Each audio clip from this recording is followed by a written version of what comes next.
So yun, okay, good morning KGX, kamusta kayong lahat? At check lang muna natin yung charting natin, no? So far, gusto niyang i-break ulit sa 61,200, okay? So kung papansin natin, medyo may resistance talaga sa 62. So kung mapapansin nyo, no? So itong area na to, no, rejected siya dyan. And then nagkaroon tayo ng fake out dito sa ilalim. Tapos, confirm naman yung breakout niya.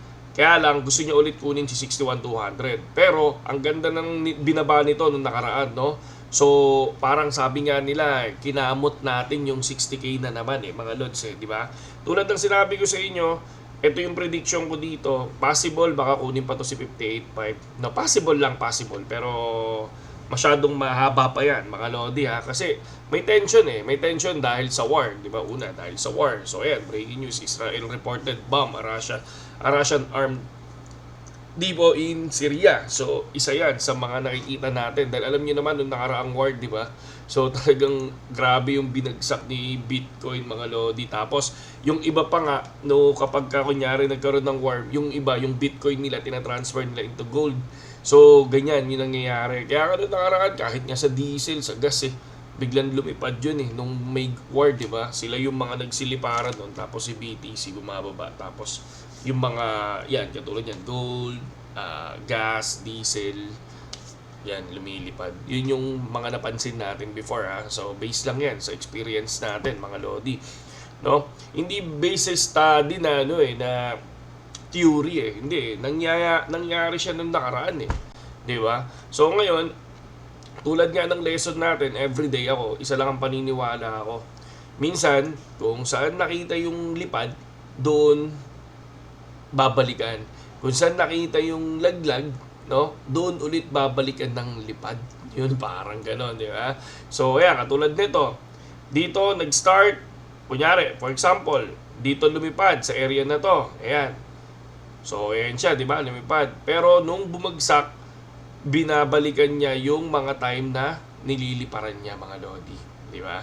So, for me, kung if ever napapasok ako, no, dito sa 58.5, medyo pumapasok ako, nagtitrade ako, pero baba lang to 10 USDT, 15 USDT. Di ba? Nakikita niyo naman yun?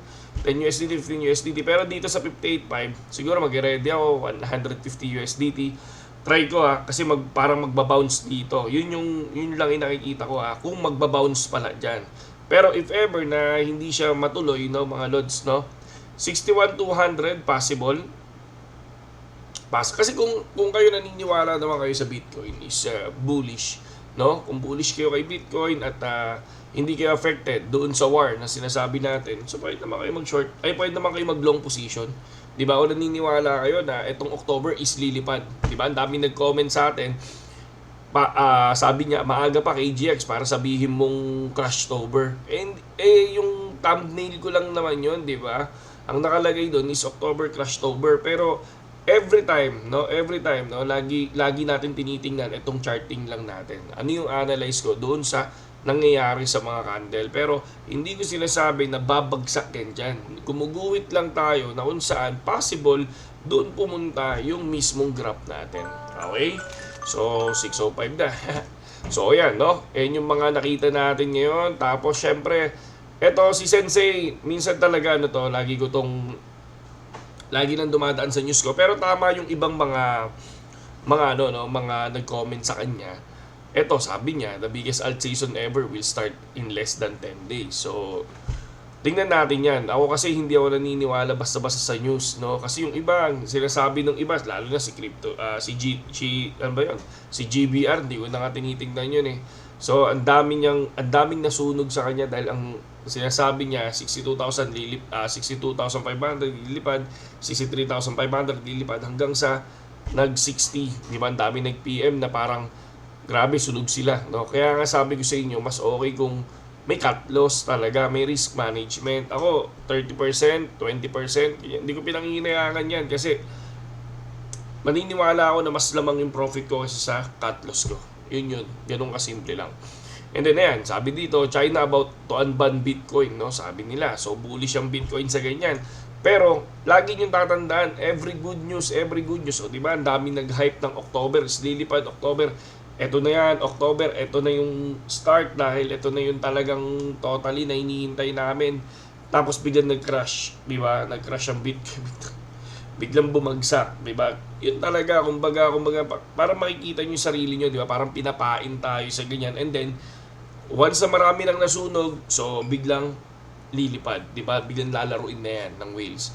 No, yun yung mga napapansin natin. Kaya ingat kayo doon mga lodi, lalo na doon sa mga influencers na sinasabi nila yung prediction nila na ito yung mangyayari sa BTC. Kapag kunyari yung influencer na yun is pinaniniwalaan nyo, better spot na lang kayo. Kasi yung spot, binibili mo lang naman yan. Kunyari, ako, for example, tingnan nyo 11 USDT ko, 115 na. 11 USDT to 115. Ang gawin nyo, kunyari, kung naniniwala kayo din sa influencers na yun at ayaw nyo matalo ng malaki, spot kayo, bumili kayo. Kunyari, ngayon, bumili na kayo. O, i-hold nyo. Tapos kapag lumipad ng 66 or 64, pwede nyo naman ibenta. Buy low, sell high. Parang ganun siya. Yun yung gawin nyo. Huwag muna kayo mag-future, no? Na maglulong position kayo ng 60 tapos hihintayin nyo hanggang 70. Diba? Ang daming prediction na pwede na kayong pumasok ngayon, mag-TP kayo ng 70. Ang daming prediction na gano'n. Pero ako, lagi yung tatandaan, hindi gano'n yung gusto ko. Ang gusto ko, laging TP ng 30%, laging TP ng 25%. Parang gano'n siya. Hindi ko sinasabi na mag-TP kayo ngayon. Ay, pumasok kayo ngayon tapos mag-TP kayo ng 70,000. Hindi. Kasi possible, biglang mag-drop pa yun at possible masunog pa kayo. No, ganun yun. Okay? Tapos, sa mga wala pang BitGet mga lodi, pasok lang kayo sa link natin sa description, mga idol. Tapos, alam niyo na, no, kung gusto niyo yung mga trade natin, yun, pwede niyo naman sabayan. Pero, do your own research, take your own risk. Talagang hindi to financial advice. Kumbaga sabi ko nga sa inyo, tinuturo natin dito, kayo mismo yung pumasok. Huwag yung dahil sa influencer, dahil sa kaibigan mo. Aralin mo, ikaw mismo yung mag-decide sa sarili mo. Okay? Next, requested Bloom. Ito, yan, katulad yan. Wala pa akong sa Bloom, no? So, subukan natin. Tinignan ko siya, no? So, keep grinding. Tapos, claim daw 57.60. Tapos kung makikita natin dito, sabi niya, ayan, pwede kang kumonect ng wallet. So, parang parang hamster combat din. Pinapa-review. Okay, invite friends, no? Points. So, more on talaga, lagi yung tatandaan, free to play lang yan. No, free to play, pero ang gagawin nila talaga is invite mo yung mga, alam mo na, yung mga friends, di ba? Kasi if ever na magkaroon na ng airdrop to, potential airdrop, or baka nagkaroon na, hindi ko pa nakikita kasi, or magkaroon ng airdrop to, is I think talaga yung iba bumabase sila sa invite ng friends, di ba? Libre na nga ang gagawin mo lang talaga, sundin mo sila eh. So ayan yung mga pwedeng ma-earn. Pero ang lagi ko lang dito, ayan, katulad niya, start farming. So once na nag-start farming ka, yan lang naman yung gagawin mo, di ba? Kasi free to play. Pero huwag kang mag-expect talaga na, di ba, paldo, di ba? Kapag binigyan ka ng paldo, thank you.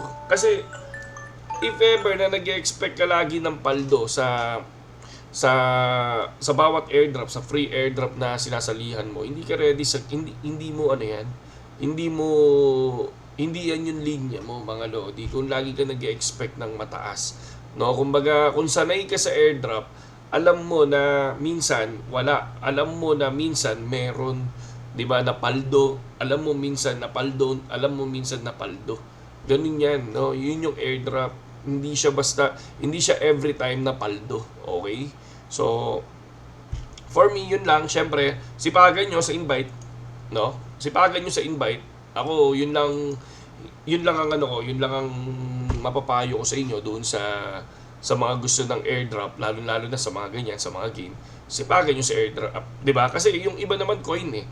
Yung iba coin lang, nabibili ka ng coin tapos mag-i-stake ka. Diba? Yung iba coin lang tapos sabay stake, tapos sabay ang gagawin mo, maghihintay ka lang. Basta at least mataas yung coin na ini-stake mo. Yun yung mga high chance na pag nag-airdrop is malaki, 'di ba? Yun mga lodi. Okay? So, yun lang naman yung news natin ngayon at dinaanan lang natin, lalo-lalo na kasi busy tayo kahapon.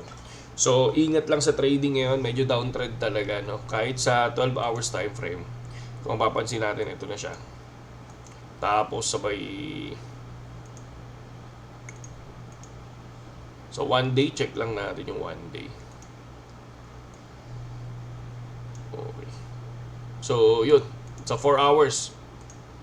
Ayan, yun yung downtrend na binabalikan niya yung mga inangatan. Pero, possible, kunin niya tong 58 at possible din na dito na rin mag-start yan dun sa 60. Di ba? Pwedeng sa 60 kasi yung 60 natin, nakuha na yung 60 na nakaraan di ba? So, possible, baka yan na yung start din. Possible na lumipad. So, talagang ganun. Ang pinakamagandang gawin nyo, if ever, spot muna.